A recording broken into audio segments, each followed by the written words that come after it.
Merhabalar, bugün sizlere Xiaomi'nin Smart Air Fryer cihazından bahsedeceğim. Kutu açılışını ve birkaç ürün denemesini yapacağız. Öncelikle hemen kutu üzerindekileri inceleyerek başlayalım. Kutu üstünde bize cihazla ilgili bazı ipuçları veriyor. Bunlardan biri 3,5 litre kapasitede olduğunu söylüyor. Litre olarak büyük görünüyor olabilir ama sitesine baktığınızda 2-3 kişilik bir aile için daha uygun olduğunu söylüyor. 40 derece ile 200 derece arasında sıcaklıklarda işlem yapabiliyor. Bu da bunu çok farklı deneyimler sunan bir hale getiriyor. Yani yoğurttan et kızartmaya kadar, tavuk kızartmasına kadar her şeyi yapabiliyor. Application'la Smart Control diyor, yani Mi Home uygulamasıyla uzaktan kontrol edebiliyorsunuz ve programlayabiliyorsunuz. Burada da zaten o özellikten bahsediyor. 24 saat ileriye kadar ayarlayabiliyorsunuz. Yani 5 saat sonra çalış, 8 saat sonra çalış gibi ayarlamalar yapabiliyorsunuz. Etkileşimli bir OLED ekran olduğundan bahsediyor. Şu ekrandan bahsediyor. Sadece gördüğünüz gibi 2 tane tuşu var. Açma kapatma tuşu ve buradaki tuş kullanımı da çok basit. 100'den fazla tarif olduğundan bahsediyor ve bu tarifler bildiğim kadarıyla eklenmeye devam ediyor. Teknik özelliklere bakacak olursak cihazın genişliği 25, yüksekliği ise 30.5 santim. 4 kilogram ağırlığında ve 1500 watt gücünde çalışıyor. Wi-Fi desteği var ve yemekle temas eden tüm parçaları bulaşık makinesinde yıkanabiliyor. Şimdi kutu açılımımızı yapalım. Burada bir kullanım kılavuzu var. Türkçesi var mı bilmiyorum. Evet, Türkçesi de var arkadaşlar. Kullanımı zaten çok basit. Genel kullanımı sadece dereceyi ve süreyi ayarlama ile alakalı. Hangi yemeği hangi sürede ve sıcaklıkta yaptığınızı bildikten sonra kullanım sizin için çok rahat olacaktır. Kutu içeriği gayet sade. Cihazın kendisi ve içinde kullanılan ızgara çıktı arkadaşlar. Hemen poşetleri de açalım. Cihaz beklediğimden biraz daha büyük görünüyor ve gayet şık. Tek bir düğmesi olması gerçekten hoş.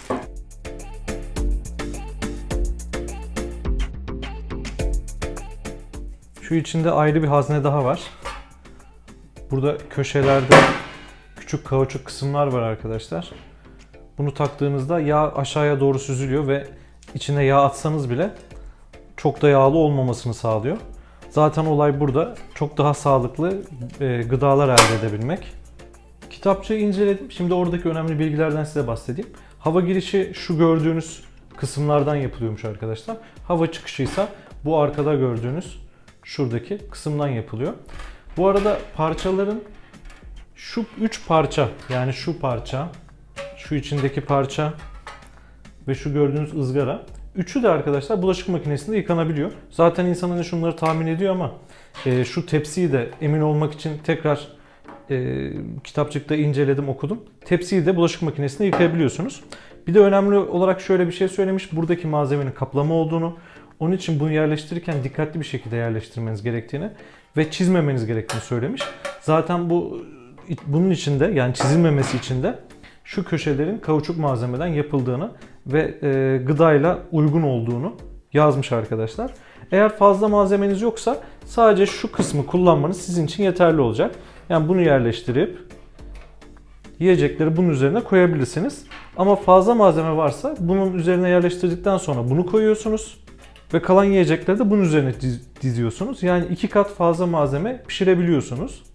Biraz sonra menülerde de göreceğiz zaten. Pişirmeye başlarken arkadaşlar içindeki malzeme miktarını size soruyor. Ona göre sıralamayı ayarlıyor. Yani tek katta mı yoksa 2 katta mı pişirdiğini seçiyorsunuz. Eğer 2 katta pişiriyorsanız süre daha da uzuyor. Yoğurt yapma ve meyve kurutma hariç 8 dakikadan uzun tüm pişirmelerde sizi pişirmenin orta kısmında uyarıyor. Yemeğinizin her tarafını eşit miktarda pişirmeniz için bu yemeği ters çevirmenizi söylüyor. Ya bunu çıkardıktan sonra şöyle hafif bir şekilde sallayarak veyahut da işte bir çatal yardımıyla ters çevirerek pişirmeye devam etmenizi öneriyor. OLED ekranlı tek bir düğmesi olduğunu söylemiştik. Düğmenin de 3 kullanım şekli var.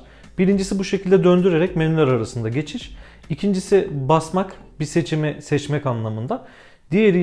Üçüncüsü ise basılı tutmak. Yarım saniye basılı tuttuğunuzda bir önceki menüye dönüyorsunuz veya pişirme esnasında bu işlemi yaparsanız pişirmeyi duraklatabiliyorsunuz.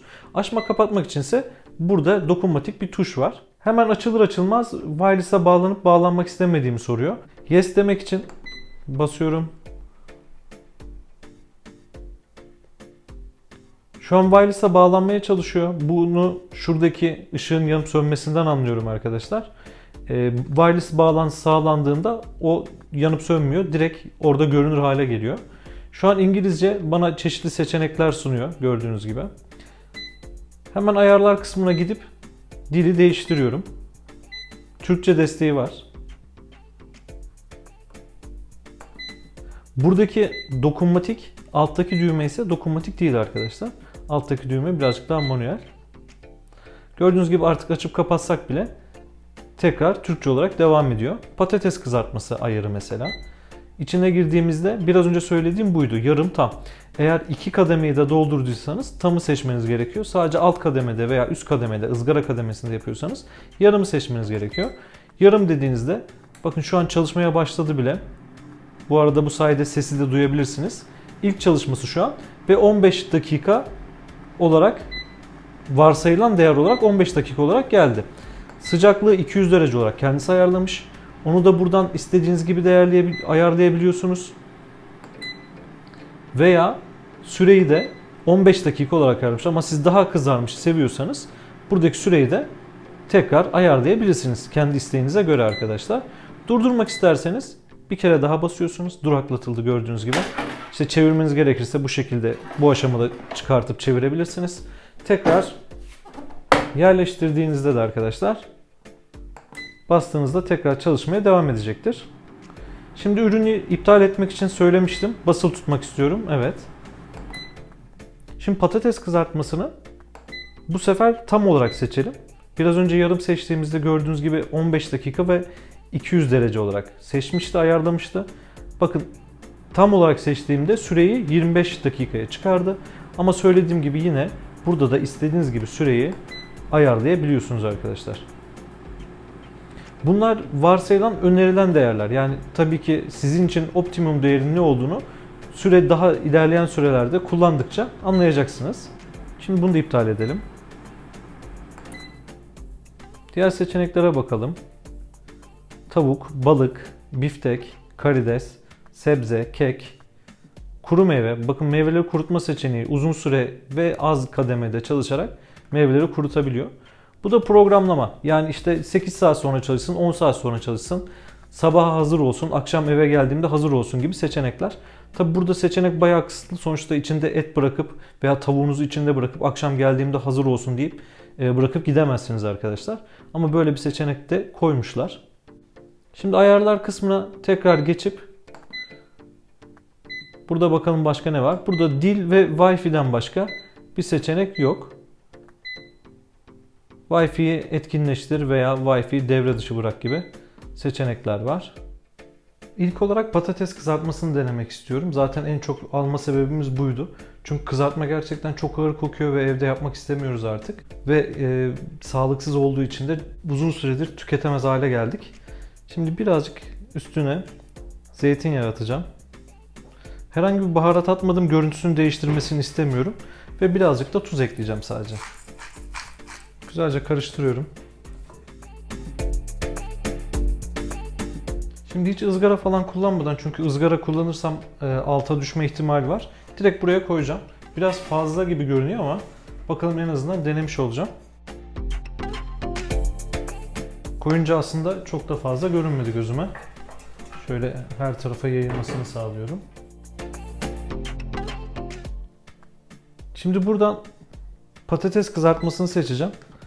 Ama yarımdan biraz fazla olduğunu düşündüğüm için süreyi bir tık arttırmam gerekiyormuş gibi hissediyorum.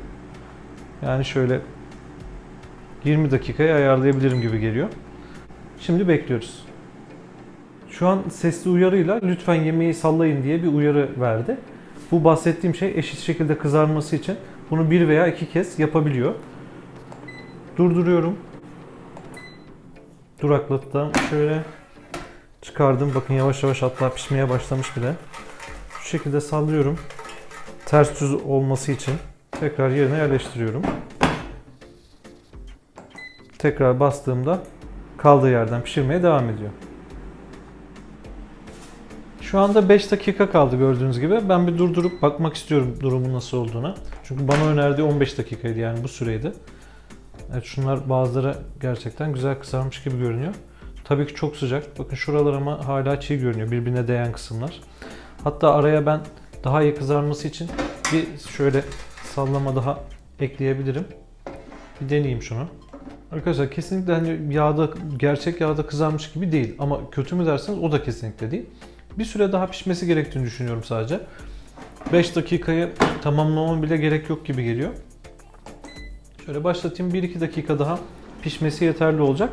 Ve gerçekten çıtır çıtır olmuş denediğim patates. Şu anda ikinci sesli uyarısını verdi. Ben hiç dokunmayınca kendiliğinden atladı o kısmı arkadaşlar. Yani çevirmek zorunda değilsiniz. Bu daha iyi kızarması için bir öneri. 3 dakika kaldı ve yani 17 dakika oldu. Şu an benim için yeterli. Durduruyorum. Hatta iptal etmek için basılı tuttum. Evet dediğimde de iptal ettim. Evet, patates kızartmam hazır arkadaşlar. Görüntü olarak da şöyle görmeniz için birazcık geri alayım. Evet, bakın gerçekten güzel görünüyor. Şimdi hemen eşimle deneyip yorumlarımızı paylaşacağız. Ondan sonra bu sefer de ayrı bir tavuk yemeği yapacağım. Patatesleri bir tabağa aldım arkadaşlar. Şimdi bakın arada bazıları, mesela bakın şunun gibi çok iyi pişmemiş ama şu tarz görünenler gerçekten güzel. Belki 20 dakikayı tamamlasam daha iyi biri olabilirmiş.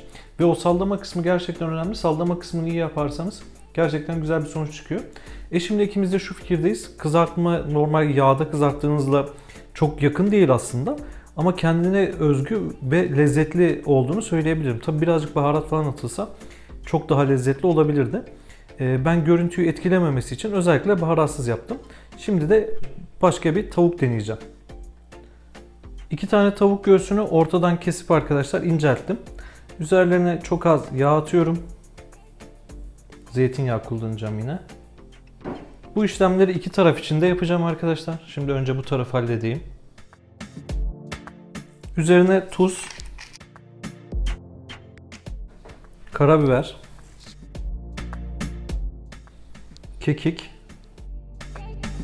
ve son olarak da birazcık pul biber döküyorum. Aynı işlemi arka taraf için de tekrarlayacağım.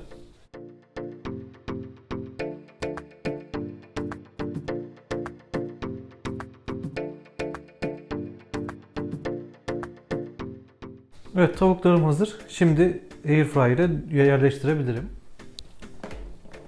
Bu sefer 2 kademeli olarak yerleştireceğim. Alta bir küçük bir büyük, üst kısma yani ızgaraya da yine bir büyük bir küçük yerleştireceğim.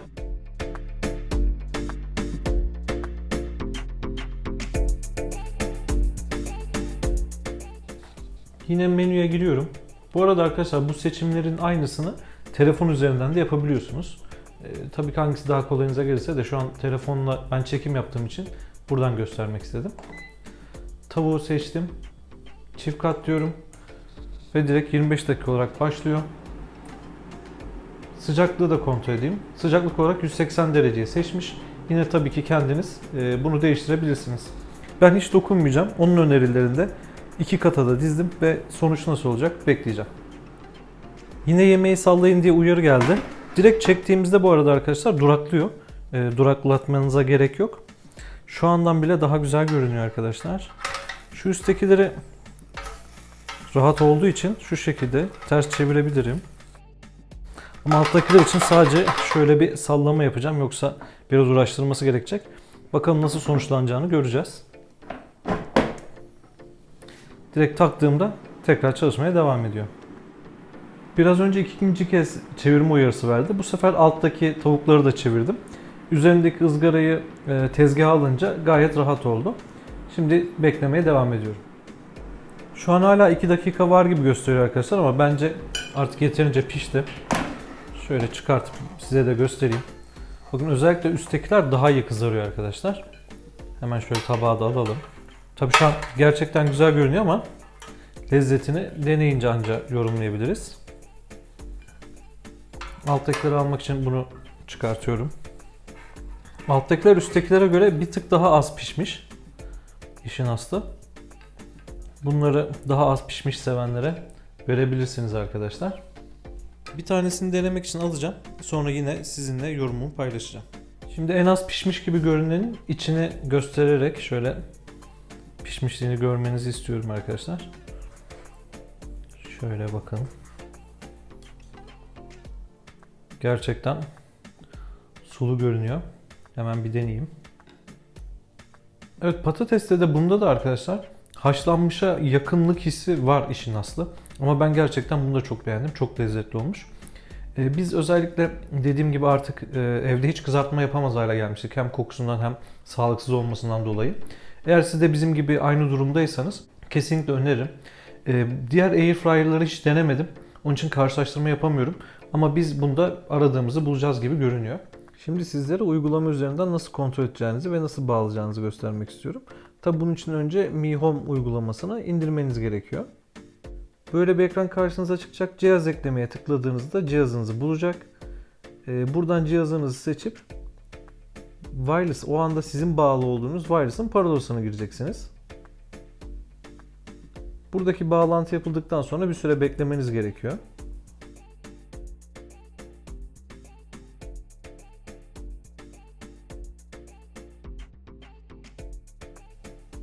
Cihaz eklendikten sonra hangi odada kullandığınızı seçmenizi istiyor. Çünkü Xiaomi'nin çok fazla akıllı ürünü var. Odalar arasında bu şekilde dağıtırsanız daha rahat yönetebileceğinizi düşünmüşler anlaşılan. Bizim için bir isim verdi ve şu an başarıyla eklendi. Program açılır açılmaz bir güncelleme geldi. Tabi hemen onu da alıyoruz.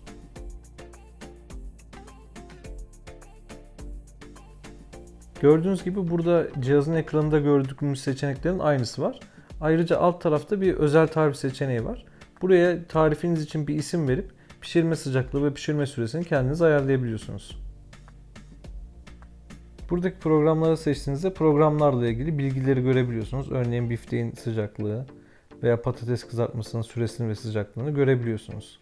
Aynı şekilde burada başlat tuşuna bastığınızda Airfryer'ınız direkt çalışmaya başlıyor. Daha fazla tarif seçeneğine tıkladığınızda karşınıza Airfryer'ınızla yapabileceğiniz 100'den fazla seçenek çıkıyor. Burada tariflerle ilgili çeşitli ipuçları ve yönergeler var. Bunları takip ederek buradaki tarifleri yapabiliyorsunuz. Ayarların içindeki cihaz ayarlarına girdiğinizde programla ilgili bildirimleri açabiliyorsunuz. Program bittiğinde veya çevirmek gerektiğinde size bildirim gönderebiliyor. Xiaomi Airfryer ile ilgili şimdilik söyleyeceklerim bu kadar. Aklınıza takılan soruları veya denememi istediğiniz tarifleri yorum kısmına yazabilirsiniz. Bu tarz daha fazla videonun gelmesi için videomu beğenip kanalıma abone olursanız çok sevinirim. Görüşürüz.